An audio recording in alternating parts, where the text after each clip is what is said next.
అవునా కదా? అంత ఎవరి మంచి కోసం? మన మంచి కోసం. ఏంటి మాకు ఈ శ్రమలు? మోషే గారిని శోధించారు, మోషే గారి మీద సన్నిగారు, మోషే గారి మీద ఎంతగానో ఎక్కువ ఎగస్ట్రాలు చేసి మాట్లాడారు. ఏమంటారో తెలుసా? మోషే, ఓ దైవజనుడా, ఇందుకేనా మమ్మల్ని ఇక్కడికి నడిపించావు? ఎక్కడికి నడిపించాడు అని అంటే షార్ట్ కట్లో చెప్తే వినండి.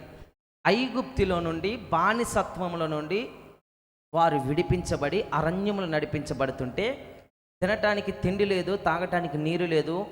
మరి వారు అక్కడ పసిపిల్లలు ఉన్నారు, వృద్ధులు ఉన్నారు, గర్భిణీ స్త్రీలు ఉన్నారు, అనేకమైన జనులు అందరు ఉన్నారు. మోషే గారి మీద సనుగుతున్నారు. ఏమని సనిగారు? దైవజనుడా, ఇందుకేనా మమ్మల్ని ఈ విధంగా నడిపిస్తున్నావు? మాకు దాహం వేస్తుంది, మాకు గొంతెండిపోతుంది, మాకు ఆ ఐగుప్తే బాగుంది, మాకు ఆ మట్టి దొక్కటమే బాగుంది, మాకు ఆ శ్రమల మధ్యలోనే బాగుంది. ఇదేందయ్యా తీసుకొచ్చి భయంకరమైన నరకంలోనికి తీసుకొచ్చామని సనిగారు. ఎవరి మీద? ఎవరు సనిగారు?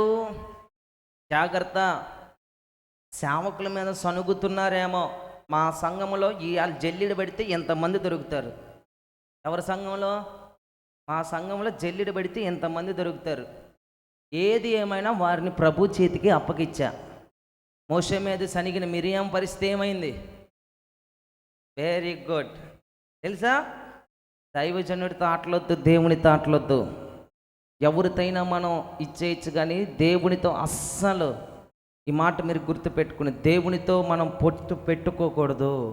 ప్రతి ఒక్కరమైన చిత్తానికి తల ఉంచే బిడ్డలంగా మార్చబడదుము గాక. ఆమేన్. మాకు అదే బాగుందని సనిగారు, కానీ నా దేవుడు వారి శ్రమను చూడలేదా? వారి బాధను చూడలేదా? సేవకుడు చేతులెత్తి ప్రార్థన చేస్తే అదిగో ఎదురుగా కనపడుతున్న హోరేబు బండ మీదకి రా, బండ నుండి నీళ్లను ఇస్తాను, వారి దప్పికను తీరుస్తాను. ఇప్పుడు శ్రమను చూచాడా లేదా? వారి దప్పికను చూచారా లేదా? ఈ మాసిదోనియా సంఘం శ్రమలు కూడా చూస్తున్నారు. వారు బహుశ్రమలు, ఆర్థిక పరిస్థితుల్లో నలిగిపోతున్నారు, అనారోగ్య పరిస్థితుల్లో నలిగిపోతున్నారు. ఎటు చూసిన శ్రమలే, ఎటు చూసిన కష్టాలే, ఎటు చూసిన బాధలే, ఎటు చూసిన కన్నీరే. కానీ దేవుడు చూస్తున్నాడన్న విషయాన్ని వారు మర్చిపోలేదు. స్తోత్రం చెప్పు గట్టిగా. అక్కడ మనం జ్ఞాపకం చేసుకోవాల్సిన మాట ఏంటి? వారు దేవుని యొద్ద నుండి అత్యధికమైన కృప పొందారు. ఎలా? వారు పరీక్షింపబడ్డారు. శ్రమల మధ్యలో, ఇబ్బందుల మధ్యలో సనుక్కోలా, దేవునిని అవమానంగా మాట్లాడలా, సేవకుని అవమానంగా దూషించలా.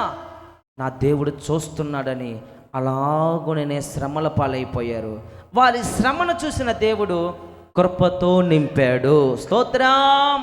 వారి బాధలు చూసిన దేవుడు అత్యధికమైన కృపతో నింపాడు.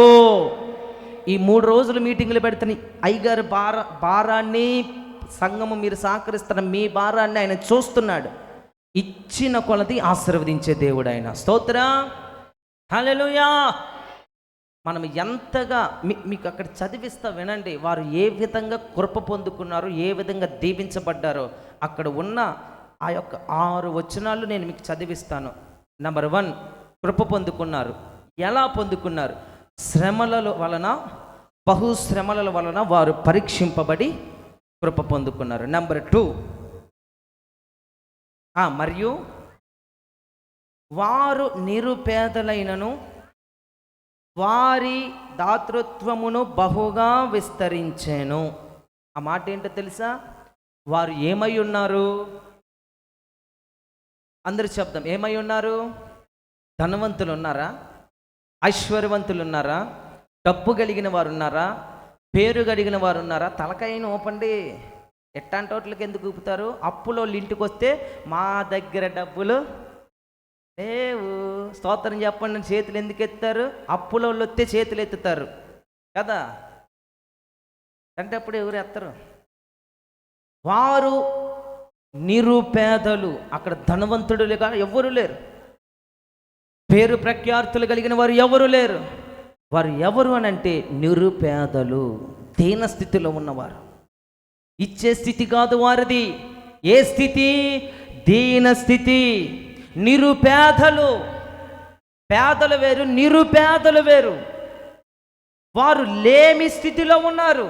అయినప్పటికీ మాకున్నదంతా దేవుని పని కొరకు ఉపయోగిస్తామని వారి దాతృత్వము చదవక బహుగా విస్తరించెను. ఈ కృప విషయంలోను పరిశుద్ధుల కొరకైన పరిచర్యలో పాలు పొందు విషయములోను మనపూర్వకముగా మమ్మును వేడుకొనుచు వారు తమ సామర్థ్యము కొలదయే గాక సామర్థ్యము కంటే ఎక్కువగాను తామంతట తామే ఇచ్చిరని మీకు సాక్ష్యం ఇచ్చుచున్నాను. స్తోత్రం చెబుదాం గట్టిగా. అక్కడ ఉద్యోగస్తులు లేరు, అక్కడ లక్షలు సంపాదించే వాళ్ళు లేరు. వారు నిరుపేదలైన దేవుని పని కొరకు, దేవుని కోసం పౌలు గారికి ఏ విధంగా సహకరించారు అని అంటే, వారి కష్టార్జితము, వారి దాతృత్వము విస్తరించబడటానికి గల కారణం, మాకు ఉన్నా లేకపోయినా దేవుని పని కొరకు మేము ఇస్తాం, దేవుని పని కొరకు మేము అప్పగించుకుంటాం, దేవుని పని చేయటానికి మేము అందుబాటులో ఉంటాం. మీకు ఒక అద్భుతమైన విషయం చెప్పనా? ఈనాటి క్రైస్తవులు, ఈనాటి సంఘాల్లో ఉన్న విశ్వాసులు సేవకుని అర్థం చేసుకుంటున్నారా, అపార్థం చేసుకుంటున్నారా?